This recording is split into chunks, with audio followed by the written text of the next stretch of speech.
आदेश आया है स्कूल खोलने का, इसको आप कैसे? अब इस पे मुझे नहीं मालूम है, जो आप कह रहे हैं मैं आपसे सुन रहा हूँ, इसी जानकारी मुझे नहीं है। मैं इतना कहूँगा कि हम लोग इस समय, हम लोग देश और प्रदेश को हमको बचाना है।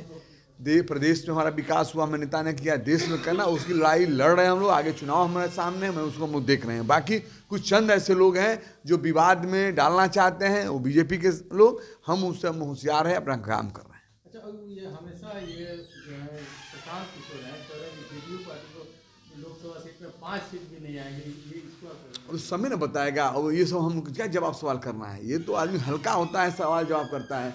ये कोई मतलब सवाल जवाब तो जनता ऐसा बयान क्यों दे रहे हैं? क्यों दे, वो तो बताएंगे। हम क्या बताएंगे, मेरी बयान आप सुन लीजिए। आपने हमारे नेता का काम देखा है, मेरी पार्टी का काम देखा, मेरे कार्यकर्ताओं का काम देखा, महागठबंधन का आपने काम देखा है। आने वाले दिनों में उस काम के नतीजे आपके सामने आएंगे, जनता आपके साथ रहेगी, जनता परिवर्तन की लहर बहाएगी। वो लोग कहता है, क्या कहता है, उस समय टिप्पणी नहीं करते। हमारे नेता ने कभी आपने सुना है किसी टिप्पणी करते हैं? चूंकि कुछ ऐसे लोग हैं जो इसी बोलते ही रहते हैं, उससे मतलब नहीं है। जनता को जजमेंट देना है, जनता जजमेंट देगी, जो सामने आपको चुनाव में देखेंगे। बिहार की राजनीति में कुछ हो सकता है क्या? अभी मुख्यमंत्री कर्पूरी जयंती मनाया जो जा रहा है, उसको लेकर के बीजेपी आरोप लगा रही है कि मिलर ग्राउंड को उन्होंने तय किया था, परमिशन लिया था, लेकिन जनता दल यूनाइटेड अपने कार्यकर्ताओं को रोक रही है वहाँ पर। और अब अगर वहाँ पर नहीं मनाया गया तो वो बीच में दोनों ही पार्टी कार्यालय के रोड पर मनाएगी। देखिए, उनकी ये नई बात नहीं है, बीजेपी वाले लोगों का ये नई बात नहीं है। ये हमेशा ऐसा ही कुछ काम करते हैं जो अलग ढंग से चर्चित हों। हमेशा हमेशा बवाल की बातें करते हैं। वो लोग जान चुका है कि इस बार परिवर्तन होने जा रहा है, हमारे नेता आदरणीय नीतीश कुमार जी के नेतृत्व में परिवर्तन होने जा रहा है। वो लोग डर गया है, इस वजह से कहीं ना कहीं वाद विवाद लोग करता रह रहा है। हम उधर नहीं जाना चाहते हैं। हम लोग एक ही लक्ष्य है, देश में विकास हो, देश में भाईचारा मोहब्बत बना रहे, इसको लेकर हम लोग सब लोग संकल्पित हैं। तमाम महागठबंधन का कार्यकर्ता संकल्पित है। लेकिन ये लोग बराबर विवाद करते रहते हैं, कोई नई बात नहीं है। अगर आप लोग मना रहे हैं जयंती, उनको नहीं वो तो क्यों, ये तो महापुरुष हैं, उनकी जयंती सब लोग मनाना है, मना भी रहे हैं, मनाना चाहिए। हम लोग नहीं किसी रोकने वाले हैं, क्यों रोकेंगे। लेकिन ये बात है, चूँकि ये सब बातें नहीं करेंगे तो काम से लेना देना तो है नहीं। इसी विवाद में सबको डालना चाहते हैं। अगर मान लीजिए काम करते तो काम की बातें करते। मैं आपके द्वारा कहना चाहता हूँ कि बता दीजिए, ये लोग कभी मंच पे या रोड पे कहीं काम की बातें करते हों? जब रोड पे आते हैं तो कहीं लड़ाई या झगड़ा, मात फैलाने की बातें, आलोचना की बातें करते रहते हैं। नई बातें नहीं कि मैं सुन रहा हूँ कि नई बातें हैं। ये हमेशा मैं जानता हूँ, चुनाव आने तक बहुत कुछ लोग कर सकता है, इसलिए हम लोग तैयार हैं। चुनाव हम लोगों को निश्चित तौर पर, चुनाव के मैदान में हम सब साथी जाएंगे और ईमानदारी से काम किए हैं, उसका जनता इस बार निश्चित तौर पर परिवर्तन का लहर बहाएगी, परिवर्तन करेगी। ये लोग जान चुका है, तब जाके आज पूरे देश में, अब बिहार की बात तो पटना की बातें मत करें, आप पूरे देश के अंदर जहाँ भी ये लोग हैं, कभी भी आपने उनकी जुबान से काम की बातें नहीं सुना होगा। किसी न किसी को आलोचना, किसी के ऊपर उंगली उठाना, यही सब करते रहते हैं लोग।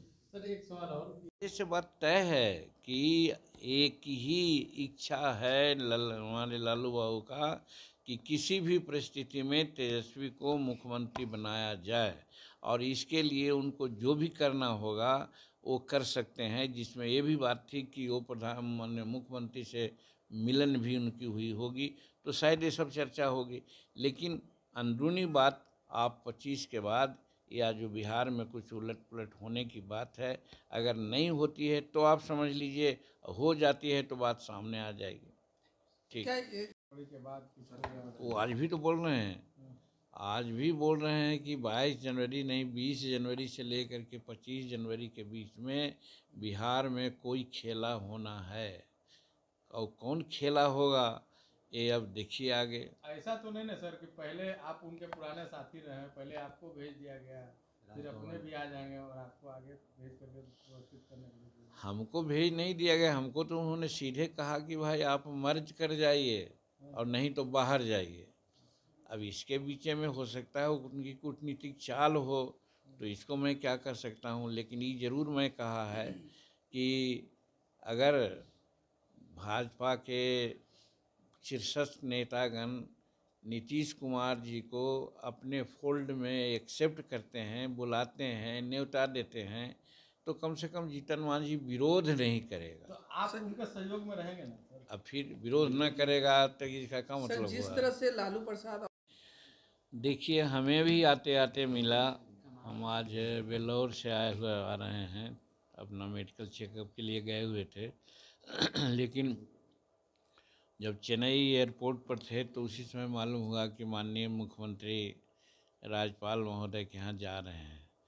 तो ऐसे मुख्यमंत्री और राज्यपाल साहब के यहाँ कुछ ऐसे औपचारिक वार्ताएं होती रहती है, लेकिन ये मान करके हम लोग चल रहे थे कि 20 तारीख से लेकर 25 तारीख के बीच में हो सकता है किसी प्रकार की राजनीतिक डेवलपमेंट हो। तो उसी कड़ी से इसको भी देखा जा रहा है कि जब खुद गए हैं बिना कोई सहायक एडी के, सिर्फ विजय चौधरी जी या उनका जो अपना है उनके साथ, तो ज़रूर कहीं न कहीं कुछ राजनीतिक बातें होगी। अब वो राजनीतिक बात में क्या हो सकती है, कयास ही लगाया जा सकता है। और हम लोगों को भी ये लग रहा है कि इधर जो बार बार ट्रांसफ़र पोस्टिंग कर रहे हैं, ट्रांसफ़र पोस्टिंग में भी सुना जा रहा है कि जो इनके दिमाग में बात आती है वही करते हैं, किसी की अनुशंसा नहीं लेते हैं।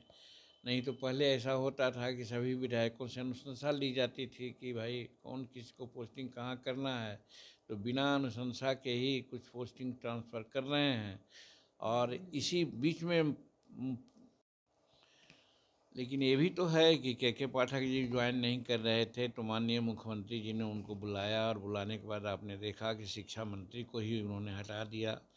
तो हम भी मान के चलते हैं के पाठक एक अच्छे पदाधिकारी हैं और शिक्षा विभाग में जिस प्रकार की विसंगतियाँ चल रही थी, हम तो बहुत खुश थे और हम प्रशंसा भी करते हैं कि चूँकि सरकारी विद्यालयों में हमारे गरीब के बच्चे पढ़ते हैं, चाहे जिस जात के हों, और सरकारी विद्यालय की स्थिति खराब होने का मतलब है कि हमारे गरीब के बच्चे का भविष्य बर्बाद हो रहा है। और बड़ी जो अमीर हैं, जात का इसमें नहीं बात आती है, कोई भी जात के हो, और उसके बच्चे आज प्राइवेट विद्यालय में पढ़ करके अपना भविष्य बना लेते हैं, और गरीब के बच्चे सरकारी विद्यालय में जिनका भविष्य खराब हो रहा है, उस विद्यालय को ठीक करने के दिशा में के पाठक जी ने एक अहम भूमिका अदा की है। इसलिए उनको तो हम बहुत प्रशंसा करते हैं और माननीय मुख्यमंत्री को धन्यवाद दिया है इसके लिए हमने कि जब वो नहीं ज्वाइन करने वाले थे, 31 तारीख तक उन्होंने अपना डेट बढ़ाया था छुट्टी की, और बीच में मुख्यमंत्री ने बात की, अब बात करके ज्वाइन करवाया, और ज्वाइन करने के बाद ही शिक्षा मंत्री का विभाग बदल दिया। तो हम समझते हैं कि शिक्षा के क्षेत्र में और गरीबों के हित में जो हम समझते थे कि प्राथमिक विद्यालय या माध्यमिक विद्यालय जो सरकारी विद्यालय हैं उनकी स्थिति ठीक होनी चाहिए थी, उस दिशा में के पाठक का रहना बहुत ज़रूरी है। और रही बात पटना डीएम का, तो डीएम के बाद क्या हुई है, किस संदर्भ में आपस में तनातनी है, इसकी चर्चा हमें पता नहीं है। आज ही हम आए हैं भेलोर से, इसलिए इस पर हम जो अध्ययन करेंगे तब बात करेंगे। सर आखिरी सवाल, आपने कहा कि लालू जी नीतीश कुमार पर प्रेशर पॉलिटिक्स कर नीतीश कुमार कर रहे हैं। अब कोई भी राजनीतिक आदमी रहता है, कुछ न कुछ तो अपना चाल तो चलता ही है, इसमें कहीं कोई दो मत नहीं है। एक तरफ सीट का बंटवारा का सवाल है, आप देख रहे हैं कि नीतीश कुमार कह रहे हैं कि जितना जल्दी हो सीट का बंटवारा हो जाए, और लालू प्रसाद जी कहते हैं कि इतनी क्या ज़रूरत है। तो इसमें भी दोनों में मतभेद है, और इस बात के लेकर के जब कुछ आगे बढ़ने की बात होती है तो हो सकता है तेजस्वी प्रसाद और लालू बाबू दोनों उनको मनाने गए होंगे कि आप कुछ विशेष मत कीजिए, हम आपके साथ हैं। एक कयास ही लगा रहे हैं हम लोग, ये कोई टेंजिबल बात नहीं है, लेकिन मिलना राजनीतिक है, दोनों बाप बेटा मिलें, ऐसा लग रहा है कि कहीं ना कहीं कुछ है बात। नहीं तो हमने तो ये भी सुना है कि कभी कभी माननीय मुख्यमंत्री भी बुलाए थे मिलने के लिए तेजस्वी प्रसाद जी को, तेजस्वी प्रसाद शायद नहीं गए थे। इसी बीच में बाबू ललन सिंह और माननीय मुख्यमंत्री जी में भी कुछ बातें हुई, और उस बात के बाद आपने देखा कि जो नेशनल कार्यकारिणी की बैठक हुई थी, संगठन हुआ, पुनर्गठन हुआ, उसमें ललन बाबू और उनके लोगों को दरकिनार कर दिया गया है। तो ये सबसे ऐसा लगता है कि ललन बाबू लालू प्रसाद जी के हिमायती रहे हैं, ऐसा पहले भी मैंने कहा है। तो आज उनको जब दरकिनार कर दिए हैं तो लगता है कि लालू जी का प्रेशर से हटना चाह रहे हैं, बचना चाह रहे हैं माननीय नीतीश कुमार, और उसी प्रेशर को कम करने के लिए लालू जी और तेजस्वी प्रसाद माननीय मुख्यमंत्री जी के यहाँ गए थे। क्या असर पड़ा है मैं नहीं कह सकता, और इसी संदर्भ में आज जब माननीय मुख्यमंत्री जी राज्यपाल महोदय के यहाँ गए हैं तो ये जरूर पहले जो हम बात कहे थे कि 20 से 25 के बीच में कोई राजनीतिक पहल होगी बिहार में, तो हम उसी नज़रिया से देख रहे हैं। कौन पहल होगी इसके बारे में हम नहीं कह सकते। इसका मतलब लालू प्रसाद यादव। अध्यक्ष जी, मिलर स्कूल ग्राउंड में बीजेपी कर्पूरी जयंती समारोह नहीं मनाएगी? नहीं, एकदम कल मनाऊंगा। देखिए, ये शिक्षा विभाग का पत्र है और इसमें स्पष्ट लिखा है कि 1 नवंबर को हमने आवेदन दिया और हमको 24/1/2024 को आम सभा के आयोजन हेतु हमको एनओसी के बाद हमको मिलर स्कूल आवंटित किया गया। ये जनता दल यूनाइटेड का अवैध कब्जा है, सत्ता के नशे में गुंडागर्दी है, सत्ता के नशे में अत्याचार करना चाहते हैं, सत्ता के नशे में चूर हैं। इसलिए लोकतंत्र का लोक लज्जा जनता दल यूनाइटेड ने समाप्त कर दिया। श्रद्धेय कर्पूरी ठाकुर जी के को याद करने के लिए भारतीय जनता पार्टी को रोकने का काम बिहार सरकार कर रही है, जबकि हम तो भारत सरकार में, भारत सरकार ने सरकारी स्तर पर दिल्ली में विज्ञान भवन में आदरणीय अमित शाह जी उस कार्यक्रम में शामिल होने वाले हैं। तो आप देखिए स्पष्ट तौर पर कब्जा है तो आपने प्रशासनिक सहयोग नहीं लिया? एकदम। हम लोगों ने कल जिलाधिकारी से बात भी किया, जिलाधिकारी को पत्र भी लिखा है कि अवैध कब्जा समाप्त हटाया जाए, और जिला प्रशासन ने कहा कि 8 बजे सवेरे तक हम पूरी तरह खाली कराकर आपको उपलब्ध कराएंगे। और मैं इंतजार में हूं कि नीतीश कुमार की सरकार कल 8 बजे उपलब्ध कराती है कि नहीं कराती है। कराती है तो हम जरूर सभा करेंगे, नहीं तो पूरे बीरचर पथल पथ पर हम पूरे कार्यक्रम को आयोजित करेंगे।